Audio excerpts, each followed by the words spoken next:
ಶುಭೋದಯ, ನಮಸ್ಕಾರ, welcome to Yoyo Kannada.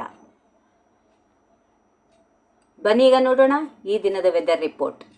ಭಾರತೀಯ ಹವಾಮಾನ ಇಲಾಖೆಯ ಮುನ್ಸೂಚನೆ ಪ್ರಕಾರ ಇಂದು ದೇಶದ ಹಲವು ಭಾಗಗಳಲ್ಲಿ ಮಳೆಯ ಸಾಧ್ಯತೆಗಳು ಇದೆ.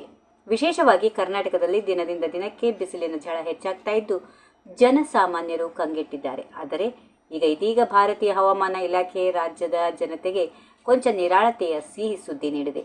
ಹವಾಮಾನ ವರದಿಯ ಪ್ರಕಾರ ಇಂದಿನಿಂದ ಕರ್ನಾಟಕದ ಹಲವು ಜಿಲ್ಲೆಗಳಲ್ಲಿ ಗುಡುಗು ಸಹಿತ ಬೇಸಿಗೆ ಮಳೆಯಾಗುವ ಮುನ್ಸೂಚನೆ ಇದೆ. ಬಹುತೇಕ ಕಡೆಗಳಲ್ಲಿ ಒಣ ಹವೆ ಮುಂದುವರಿಯಲಿದ್ದರೂ ದಕ್ಷಿಣ ಒಳನಾಡು, ಮಲೆನಾಡು ಮತ್ತು ಕರಾವಳಿ ಜಿಲ್ಲೆಗಳಲ್ಲಿ ಮಳೆಯಾಗುವ ಸಾಧ್ಯತೆಗಳು ದಟ್ಟವಾಗಿವೆ. ಮುಖ್ಯವಾಗಿ ದಕ್ಷಿಣ ಒಳನಾಡಿನ ಜಿಲ್ಲೆಗಳಾದ ತುಮಕೂರು, ಚಿಕ್ಕಬಳ್ಳಾಪುರ, ಕೋಲಾರ, ರಾಮನಗರ ಮತ್ತು ಚಾಮರಾಜನಗರ ಜಿಲ್ಲೆಗಳಲ್ಲಿ ಇಂದು ಸಂಜೆ ಅಥವಾ ರಾತ್ರಿಯ ವೇಳೆಗೆ ಗುಡುಗು ಮಿಂಚು ಸಹಿತ ಸಾಧಾರಣ ಮಳೆಯಾಗುವ ನಿರೀಕ್ಷೆ ಇದೆ. ಕರಾವಳಿ ಜಿಲ್ಲೆಗಳಾದ ದಕ್ಷಿಣ ಕನ್ನಡ, ಉಡುಪಿ ಹಾಗೂ ಉತ್ತರ ಕನ್ನಡದ ಕೆಲವು ಪ್ರತ್ಯೇಕ ಸ್ಥಳಗಳಲ್ಲಿ ಇಂದು ಹಗುರದಿಂದ ಸಾಧಾರಣ ಮಳೆಯಾಗುವ ಮುನ್ಸೂಚನೆ ಇದೆ.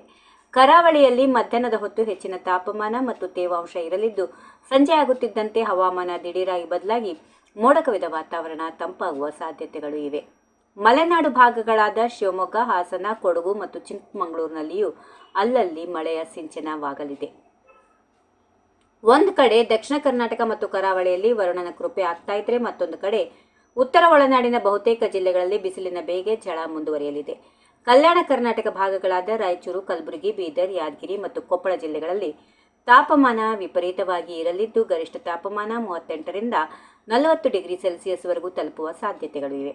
ಸಿಲಿಕಾನ್ ಸಿಟಿ ಬೆಂಗಳೂರಲ್ಲಿ ಇಂದು ಭಾಗಶಃ ಮೋಡ ಕವಿದ ವಾತಾವರಣ ಇರಲಿದೆ. ನಗರದಲ್ಲಿ ಗರಿಷ್ಠ ತಾಪಮಾನ 33ರಿಂದ 34 ಡಿಗ್ರಿ ಸೆಲ್ಸಿಯಸ್ ಮತ್ತು ಕನಿಷ್ಠ ತಾಪಮಾನ 21ರಿಂದ 22 ಡಿಗ್ರಿ ಸೆಲ್ಸಿಯಸ್ ಆಸ್ಪಾಸ್ನಲ್ಲಿ ದಾಖಲಾಗುವ ಸಾಧ್ಯತೆಗಳು ಇರುತ್ತವೆ.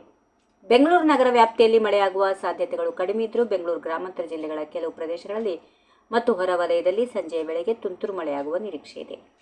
ಈ ವಿಡಿಯೋ ನಿಮಗೆ ಇಷ್ಟವಾದಲ್ಲಿ ಲೈಕ್ ಮಾಡಿ, ಶೇರ್ ಮಾಡಿ, ಸಬ್ಸ್ಕ್ರೈಬ್ ಮಾಡಿ.